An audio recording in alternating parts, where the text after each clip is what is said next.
Imagine waking up to the shocking headline that over 100,000 people have surrounded a migrant hotel in Rotherham, that the Prime Minister's control is collapsing and chaos is taking over the streets of Britain. Sounds terrifying, right? But what if I told you that headline is nowhere near the truth? Stay with me, because in the next few minutes, I'm going to reveal exactly what really happened, why this story exploded on social media, and how fake numbers and emotional headlines are being used to spark fear and divide communities. This is not just about one hotel or one town anymore. It's about the truth. It's about your right to know what's real and what's not.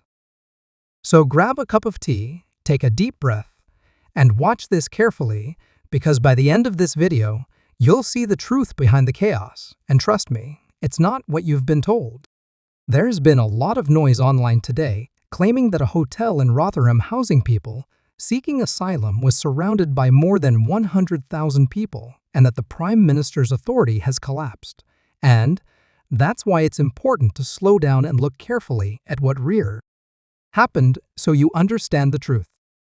In August 2024, a group of far-right protesters attacked a Holiday Inn Express in the Manvers area of Rotherham that was being used to accommodate asylum seekers. Windows were smashed, objects were thrown, and a bin was set on fire outside the building, with police rushing in to protect people. Inside those events were violent and frightening for the hotel residents, and some officers were badly hurt, while residents said they feared for their lives.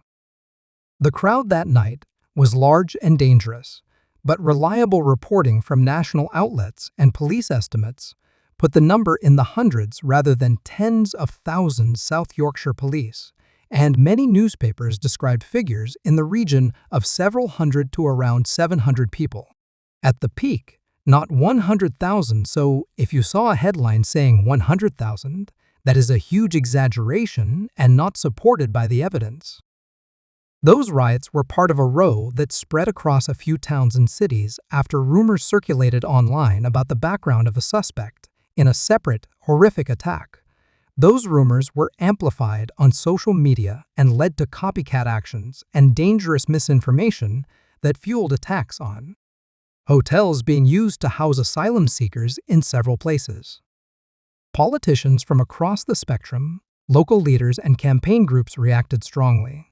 The Prime Minister condemned the rioters as far-right thuggery and said the people responsible would be brought to justice. Local councils debated how to label the incident, and courts later handed down prison sentences to some people convicted of violent disorder and arson for their part in the unrest.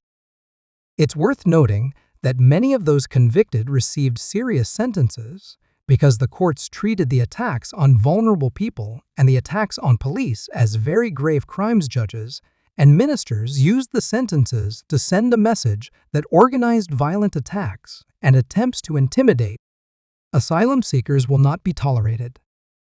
At the same time, the events raised real questions about how the government and local councils place people seeking asylum in hotels, why hotels were chosen, whether local communities were told in advance, what safety plans were in place, and how to protect both residents and local services.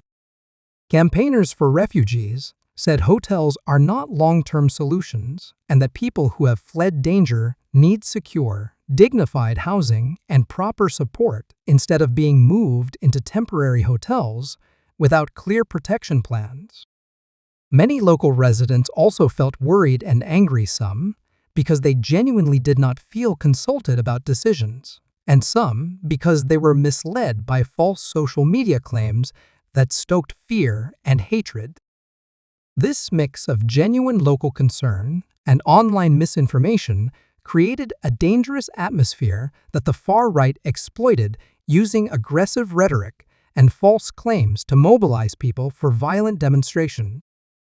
When you see dramatic headlines online, always check whether the story comes from a reliable news organization and whether the numbers are realistic. A claim that thousands or hundreds of thousands surrounded a hotel should be treated with extreme skepticism unless it is reported by multiple trustworthy sources, in this case, respected outlets and police records, reported crowd sizes measured in the hundreds, and later court documents and reporting filled in the picture of who was involved and what had happened. The fallout did not stop at the single night of violence. The incident prompted more debate about how the asylum system is managed, with politicians and civil servants under pressure to explain why hotels were being used, how placements were decided, and how to prevent future attacks. Opposition voices and some government critics used the event to argue the government had lost control of the situation, while others warned against turning local anger into blame against vulnerable people who have already fled trauma. It is important to separate valid policy discussions about border control, asylum processing times, and housing capacity from the violent and unlawful behavior of rioters who attacked a building and endangered lives. Good policymaking needs calm facts, not the drama of exaggerated social media posts. Police work and local services were stretched during the unrest. Officers faced missiles, fires, and threats, and hospitals and emergency services had to respond. After the riots, police made many arrests, carried out investigations, and in several cases prosecutions led to prison sentences for those who took part in violence, including people convicted for attempted arson and for serious violent disorder. These prosecutions show that, although the riots caused fear and damage, the legal system did respond. People who planned or carried out violent attacks were investigated, and many were jailed. For viewers trying to make sense of it all, here are the practical things to keep in mind. First, the asylum system in the UK is under strain, and using hotels has been a short-term fix for many people, which creates pressure on communities and can appear sudden when placements are announced. Second, social media can spread false information quickly, and when people act on rumors, the results can be dangerous. Third, violence and intimidation are criminal. Attacking buildings, threatening people, and trying to set fires are not acceptable responses to policy frustrations. And fourth, public debate about immigration policy is legitimate and needed, but it should stay within the law and be based on facts, not misinformation or hatred. If you are reporting on or talking about this story, make sure to check who said what and when. Officials, police, and reputable news organizations are much more reliable than viral videos or anonymous posts. If you are worried about safety in your area or about a particular asylum placement nearby, contact your local council or police for accurate information rather than relying on social posts that may be designed to provoke. If you are someone who wants to help refugees or make a positive difference, contact local charities and refugee support groups who work on housing, legal advice, and integration.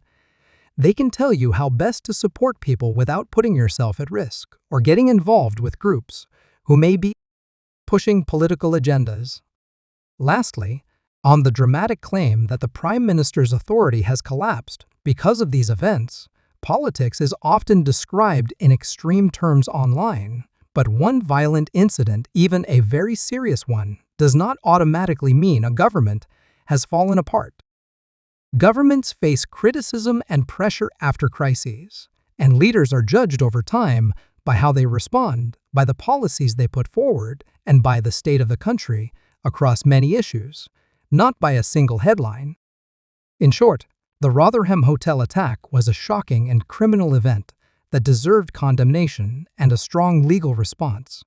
But the viral claim of 100,000 people and the suggestion that the Prime Minister's authority has evaporated are misleading. The real story is about violent actors exploiting fear, the danger of misinformation, the strain on the asylum system, the suffering of people forced into temporary hotels, and the need for measured, lawful debate and clear solutions. If you want, I can help turn this explanation into a video narration with a warm, steady tone that explains those facts simply for older viewers or for people who might be upset by scary headlines. I can also create a short fact-check insert you can show on screen to debunk the 100,000 figure and point viewers to reliable sources.